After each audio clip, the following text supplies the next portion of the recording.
Hello everyone, my name is Mike Casman. I'm the sales, support, and Part 107 pilot for the Albuquerque branch of the Vectors Inc. business.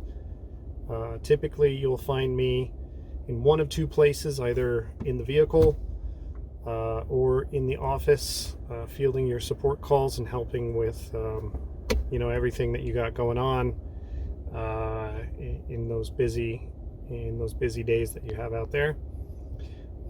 What I like to do when I'm not working is I like to stay physically active, so workouts, eating well. Prior to joining Vectors, I was really into science, so I like to keep up on